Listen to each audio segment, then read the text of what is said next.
जरूरी सूचना है आप सभी स्टूडेंट्स के लिए। स्टडी फॉर सिविल सर्विसेज का Android app Google play store में आ चुका है, उसको प्लीज तुरंत इंस्टॉल कर लीजिए। और अगर आप स्टडी फॉर सिविल सर्विसेज के सिर्फ ऐप से कोई भी कोर्स, कोई भी पीडीएफ परचेस करते हैं तो उसमें अप्लाई कूपन, अगर आप ज्ञान सर जो है आप उसमें अप्लाई करते हैं, ये कूपन कोड है, तो उसमें 20% फीस तुरंत माफ हो जाएगी। मतलब 20% डिस्काउंट तुरंत उसमें लग जाएगा।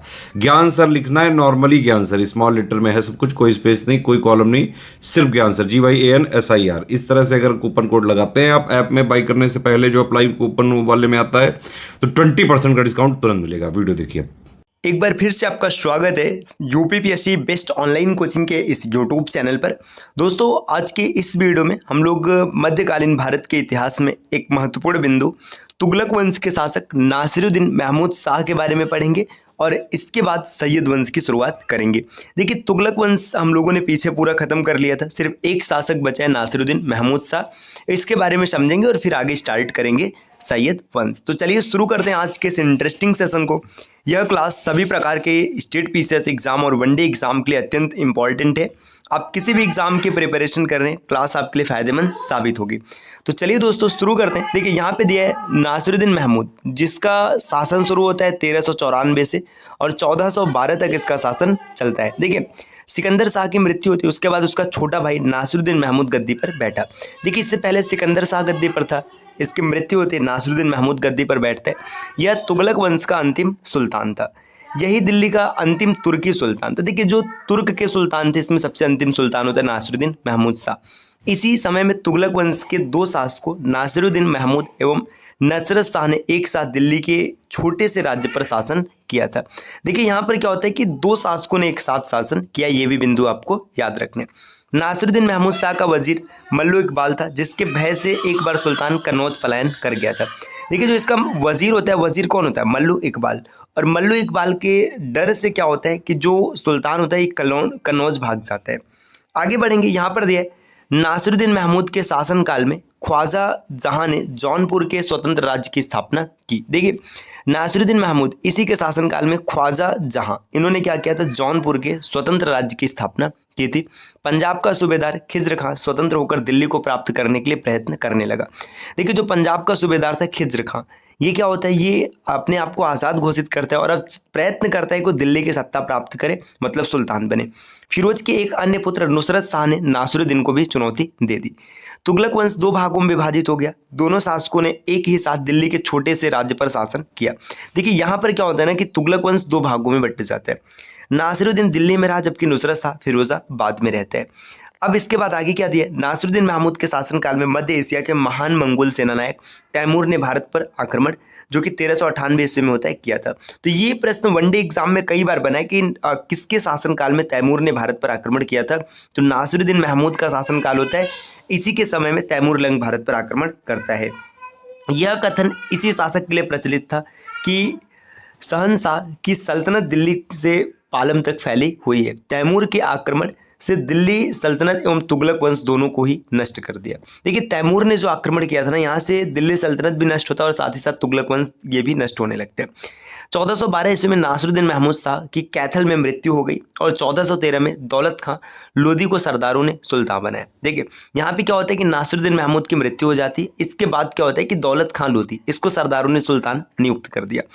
दोस्तों, अगर आप टीम के पेड कोर्सेज से जुड़ना चाहते हैं पीसीएस के कंप्लीट प्रिपरेशन के लिए, तो इन दिए गए नंबर पे कॉल या व्हाट्सएप करके आप टीम के पेड कोर्स से जुड़ने की प्रक्रिया समझ सकते हैं।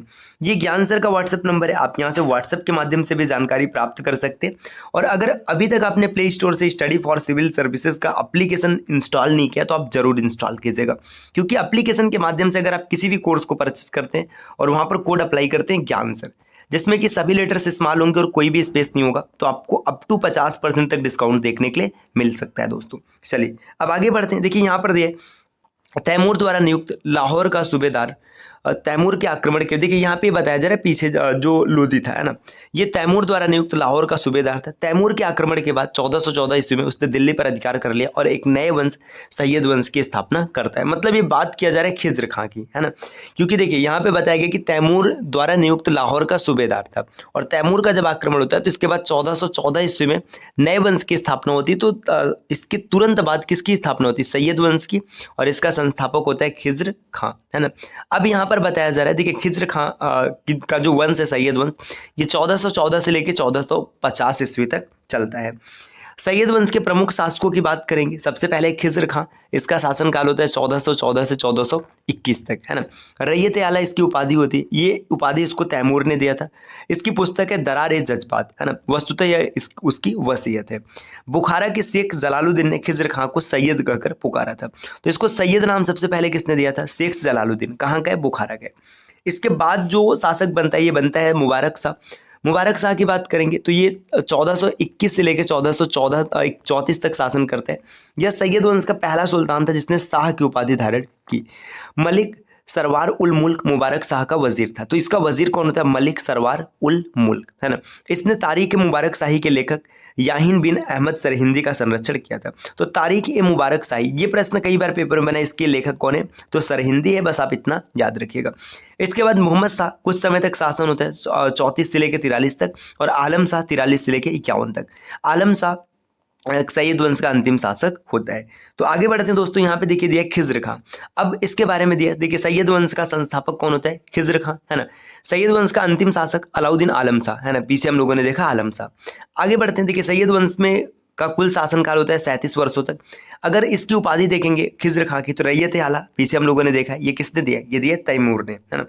आगे बढ़ते हैं, इसकी एक पुस्तक है दरार-ए-जज्बात, यही उसकी वसीयत है ना।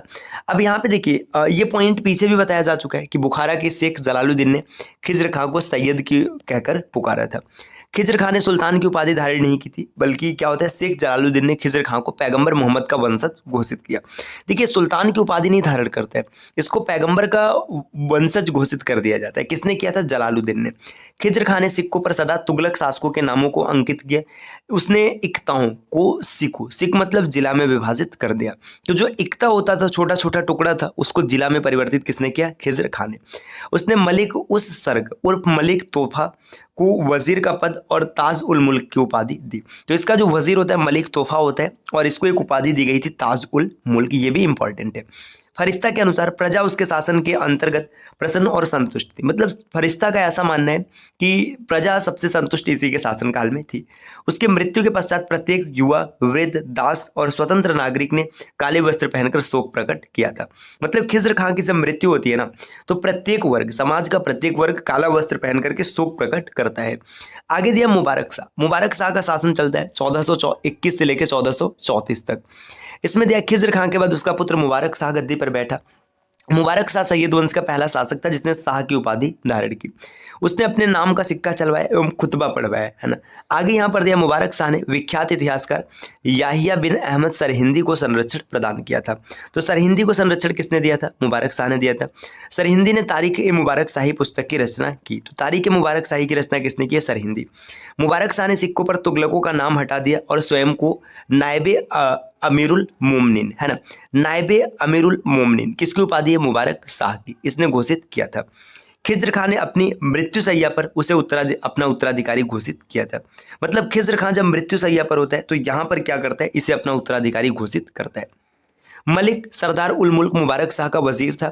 वह पहले स्वरूप नाम का हिंदू शासक था और फिर मुसलमान बन गया। देखिए मलिक सरदार उल मुल्क, है ना, ये मुबारक शाह का वजीर होता है। वजीर मतलब मंत्री होते हैं।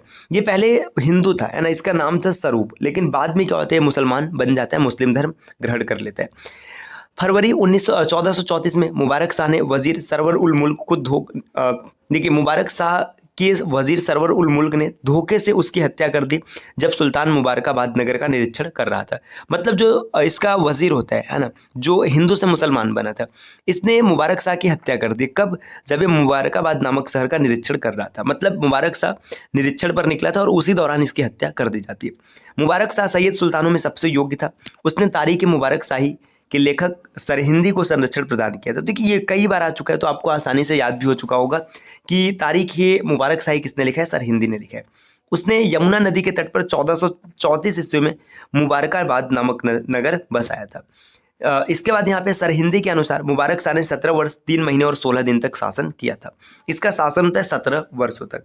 आगे यहाँ पर दिया फरिश्ता के अनुसार वह एक सभ्य राजकुमार था जिसने अनेक प्रशंसनीय गुण थे। अब इसके बाद दिया मोहम्मद शाह। मोहम्मद शाह का शासन होता है 1434 से लेकर 1443 तक। मुबारक शाह के बाद उसका दत्तक पुत्र, दत्तक का मतलब ये होता है कि इसे गोद लिया था, इसका वास्तविक पुत्र नहीं होता है। मोहम्मद शाह गद्दी पर बैठ गया, इसने बहलोल लोदी को पुत्र कहा और खाने खाना या फिर खाने जहां की उपाधि दी। मतलब ये बहलोल लोदी को अपना पुत्र मानता है ना। और फिर आगे दिया है सैयद सुल्तान अपनी राजधानी की शत्रुओं से रक्षा के लिए बहलोल पर निर्भर था। मतलब जो ये सुल्तान था मुबारक शाह, ये बहलोल लोदी पर निर्भर था अपनी रक्षा के लिए। अब आगे यहाँ पर दिया है अलाउद्दीन आलम शाह। ये शासन करता है 43 से लेकर 51 तक। यह सैयद वंश का अंतिम शासक होता है। इसके समय पर दिल्ली सल्तनत के शासन का बागडोर सैयदों से निकलकर लोदियों के हाथ में चली जाती है। देखिए यहाँ आपने देखा होगा इसके बाद फिर लोदी वंश की स्थापना हो, क्योंकि भाई शासन पूरी तरीके से किसके हाथ में, लोदियों के हाथ में। उसने अपने वजीर हमीद खां से झगड़ा हो गया, अतः हमीद खां ने बहलोल को दिल्ली के सिंहासन पर बैठने के लिए निमंत्रित किया। देखिए इसका वजीर होता है, वजीर कौन होता है, हमीद खां, है ना। अब हमीद खां से शासक का झगड़ा हो गया, अब इसका पूरा शासन किसके हाथ में, लोदी के हाथ में। तो इसने बहलोल लोदी को निमंत्रण दिया कि आइए आप दिल्ली के सिंहासन को धारण कीजिए, है ना। अब क्या होता है, अलाउद्दीन आलम शाह ने अब दिल्ली में अपनी कमजोर स्थिति देखकर बदायूं चला गया और मुल्तान के शासक बहलोल को दिल्ली सल्तनत सौंप दिया, है ना। अब क्या होता है भाई, यहाँ पे देखिए अपनी स्थिति कमजोर देखता है, ये आराम से क्या होता है, बदायूं चला जाता है और मुल्तान का शासक रहता है बहलोल, इसको दिल्ली सौंप देता है। अलाउद्दीन आलम शाह ने अपनी मृत्यु 1476 तक बदायूं पर ही शासन किया। इसके पश्चात जौनपुर के शासक हुसैन शाह सरकी ने बदायूं को अपने राज्य में सम्मिलित कर लिया, है ना। और आगे बढ़ते हैं दोस्तों, देखिए यहाँ पे अब लोदी वंश की शुरुआत हो गई, है ना। तो हम लोगों ने पूरी तरीके से सैयद वंश को डन कर लिया। सैयद वंश में कुछ विशेष चीज़ें मतलब उतनी खास नहीं, लेकिन कुछ चीज़ें पेपर में बनती हैं, तो आप देख लीजिएगा, एक एक बिंदु को याद कर लीजिएगा। ये आज की क्लास रही, क्लास थोड़ी सी छोटी है क्योंकि वंश खत्म हो गया, तो अब हम लोग लोदी को अगली क्लास में स्टार्ट करेंगे और देखेंगे दिल्ली सल्तनत को भी डन करेंगे। क्लास कैसी लगी कमेंट करके ज़रूर बताइएगा दोस्तों। और अगर आप टीम के पेड कोर्सेज से जुड़ना चाहते हैं पीसीएस के कंप्लीट प्रिपरेशन के लिए, तो इन दिए गए नंबर पे कॉल या व्हाट्सअप करके आप जानकारी प्राप्त कर सकते हैं। इसके अतिरिक्त ज्ञान सर का व्हाट्सअप नंबर है, आप यहाँ से व्हाट्सअप के माध्यम से जानकारी ले सकते हैं। अगर अभी तक आपने प्ले स्टोर से स्टडी फॉर सिविल सर्विसेज का एप्लीकेशन इंस्टॉल नहीं किया तो आप जरूर इंस्टॉल कीजिएगा। दोस्तों आपको एक और जानकारी बता दें कि अगर आप आरओ का एग्जाम देने वाले हैं, है ना, आरओ का जो री एग्जाम होने वाला है, अगर आप ये एग्ज़ाम देने वाले हैं तो आप याद रखिएगा study for civil services team से मात्र 800 रुपये में आपको कंप्लीट वीडियो मटेरियल मिल सकता है। मतलब पूरा वीडियो, ये आप इसमें जीएस और प्लस हिंदी दोनों रहेगा, आप 800 रुपये में पढ़ सकते हैं। इसकी वैलिडिटी होगी 6 महीने तक। 6 महीने आप आराम से वीडियो को देख सकते हैं, मल्टीपल टाइम देख सकते हैं। वहीं पर यूपी पीसीएस की बात करेंगे, जो पीसीएस का प्री एग्ज़ाम होने वाला है, यूपी पीसीएस प्री एग्ज़ाम जो है, इसका स्टडी मटेरियल मिलेगा 1600 रुपये में। ये भी वीडियो फॉर्मेट में होगा। इसमें जीएस और प्लस सी सेट दोनों आपको मिल जाएगा, पूरे प्री की तैयारी होगी। इसकी वैलिडिटी है 2 महीने तक। देखिए अब आप कहेंगे 2 महीने क्यों भाई, क्योंकि आपका एग्जाम हो जाएगा ना, इसके बाद ये किसी काम का नहीं रहेगा, है ना। तो आप आराम से इसकी तैयारी कर सकते हैं, दोनों कोर्स। अगर आप यूपी पीसीएस की प्रिपरेशन करना चाहते हैं तो इसको परचेज कीजिएगा, और आरओ का परचेज चाहते हैं तो इसको परचेज कीजिएगा, है ना। आप दोनों कोर्स को परचेज कर लीजिए। और हाँ, परचेज करते समय आप कोड जरूर अप्लाई कीजिएगा ज्ञान सर, इससे आपको डिस्काउंट भी देखने के लिए मिलेगा। तो चलिए मिलते हैं आपसे नेक्स्ट वीडियो में, तब तक के लिए नमस्कार।